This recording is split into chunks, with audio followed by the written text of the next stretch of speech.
I have a 2024 value pack of Panini Prizm football cards. Um, I've had this one for a while, just never got around to opening it. And I think I'm being a little optimistic with the three stands, but you never know. We can hope. Um, Getting ready for fantasy draft. By the way, I have a fantasy football tip, if you will, a hot tip. Stream your kicker. I've been doing that for a few years now, and my average point per kicker has been higher. I'm pretty sure anyway. I haven't really kept track of it, but it seems like it's not even close. Uh, my average point per kicker, average point per fantasy point per game, was better than the league leader in the NFL the last few years. So it's a winner strategy, and I'm surprised more people aren't doing it. I do see a few people. It's going to catch on big when people realize how successful the strategy is. So basically, you want to get those 20-point games. You're looking for those 20-point games from the kicker. And they really, more than often than not, happen in a blowout game where the leading team is in what they call trash time, and they just settle for field goals. They're so far ahead, they don't go for it on, a fourth down or something like that, and they settle for field goals. Those are the kind of games you're looking for. So basically what you want to do is look for the favorites. You want to look for a team that has a good defense. Offense doesn't really matter too much. As a matter of fact, if the offense is too good, they might score more touchdowns than field goals. So it really doesn't matter that much. The main thing is to pick a team that's favored to win big. And if they have a good defense, even the better. As a matter of fact, I might even start with the better defenses first and see what their matches are, what their matchup is. I've had the success has been amazing with that strategy. It works very well. And just an example, on the opening week, you have Denver home against the Tennessee Titans, who had the worst record in football last year and have a new rookie quarterback. And Denver is considered to have one of the best defenses in the NFL, if not the best. Some people have them number one. So Will Lutz, I think, I do a lot of practice drafts. I wouldn't call them practice drafts. They're not mock drafts. They're real drafts. I just don't plan on participating in those leagues. It's more of a practice thing. I do some cash leagues. I'll probably do maybe a half a dozen cash leagues. But Will Lutz, that first week, home, Denver, the football travels farther. So a lot of times the coach will go for the field goals where in other places they wouldn't. So, home against the worst team in football last year with a rookie quarterback. Will Lutz has been the pick for probably about 90% of the teams I picked. And I wait till the last pick because he's there. And that's another thing. Don't pick a guy before then. Just wait till the last pick. There'll be guys. Another good pick, Arizona has a pretty good defense. And they're not home, but they're in New Orleans, who the quarterback is either going to be Spencer Rattler or Tyler Show. And again, Arizona has good defense. So I'm not as big a fan of picking a team on the road, but I like the quarterback matchup. Either Spencer Rattler or Tyler Show against the Arizona defense. I think the Arizona defense might have a little fun in that game. So it'll be, so the kicker I like in there for Arizona is Chad Ryland. He's on about 10% of the other teams that I picked. So yeah, that first week I got Will Lutz overwhelmingly as my streamer, and Chad Ryland is probably my second choice. There's some other good choices out there, and the choices will get better. You also want to look at the kicker too. It's not as important because if the team's favored and they're going to win big, the kicker really doesn't matter because they're going to get out there anyway on those field goal attempts. So, but yeah, like Will Lutz is always available at the end of this first week. So there's your complimentary first week choice.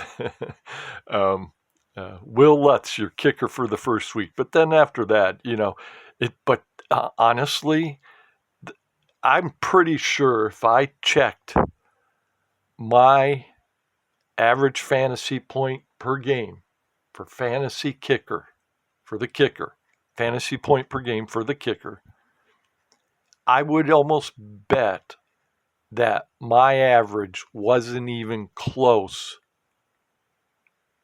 to the lead leaguer. I would think I was significantly ahead, And just another quick tip, or maybe I should save this one for another one. I can talk about it in another one. Don't pick a defense till late either. You're going to stream your defenses. Okay, there is a caveat to that because I do this sometimes myself. I sometimes do both. I pick two defenses. I'll pick one of the top defenses just as kind of an insurance if I can't get a defense streaming that I like. So sometimes I'll have two defenses. I'll pick one of the top ones early. I have Denver defense on a lot of my teams, but I also have a first. Denver's good because they have that good matchup, but I've got the Texans on some teams. Not that much fan of the Pittsburgh defense. I think they're getting a little older, and I'm not sure about the offense this year, so I'm kind of been shying away from the Pittsburgh defense. But what I was going to say is it's all right if you pick one of the top defenses, and if they don't have a good matchup that first week, maybe later on in the draft get the Arizona defense. They're available late. Another good defense that has a good matchup is the New York Jets. I forget who they're playing, but I just recall that I like their defense in that matchup. And the thing is that even the top defense, the best defense, the number one defense, is going to give up about 20 points per game average. So they're going to have games, if they're giving up at a 20 point per game average, they're going to have games where they give up 30 or more. So it's no point picking a defense early unless you plan on doing the two defense thing, having one of the top defenses as an insurance if you can't get a defense off the waiver wire that you like, because a lot of people are streaming defenses. So it does get harder to find a good defense too. So that's another thing to consider. Okay, let's see what we got. I noticed that Panini calls these value packs and Topps calls them fat packs. So hopefully we got 3 stand-worthy cards here.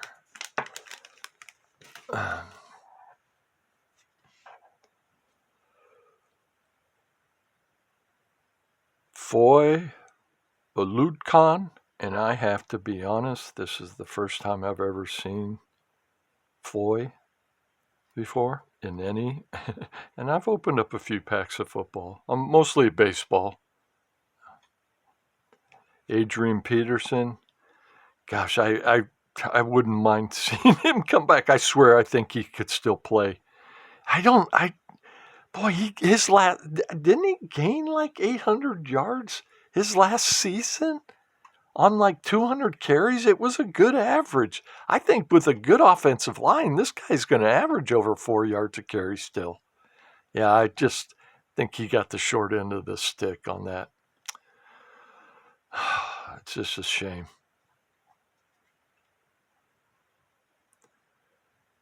I'll be honest, I don't know the full story, so I know for what he got punished for, you could probably punish 25% of the fathers in America for the same thing. It is what it is. So, Zamir White.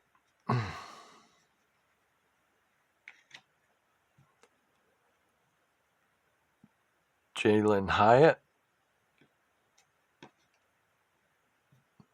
I mean, most fathers, I think, would have just, it wouldn't have been as bad as that. I was surprised.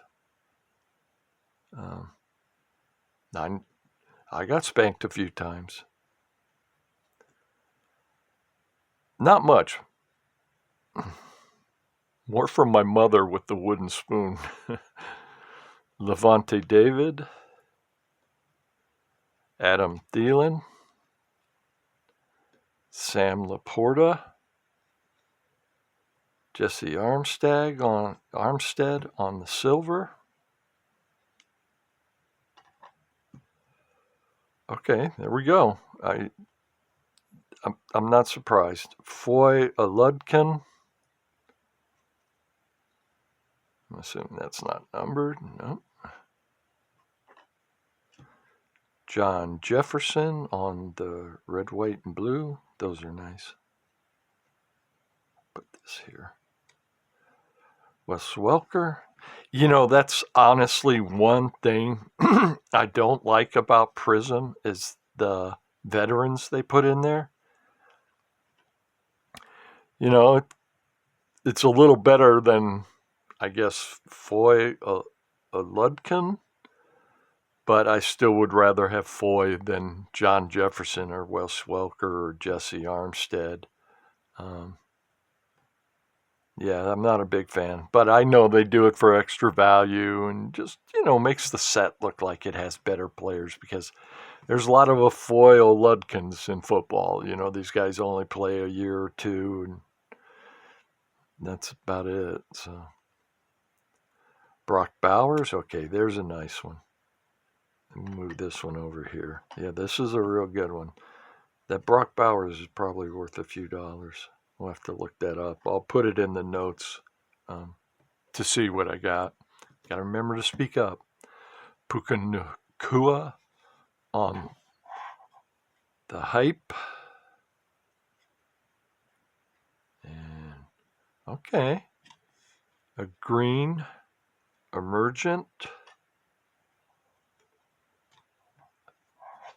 of J.J. McCarthy. That's a good one.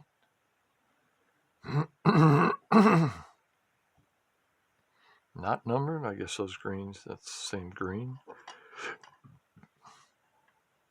Well, that's a couple of good rookies in there. So, on the parallel.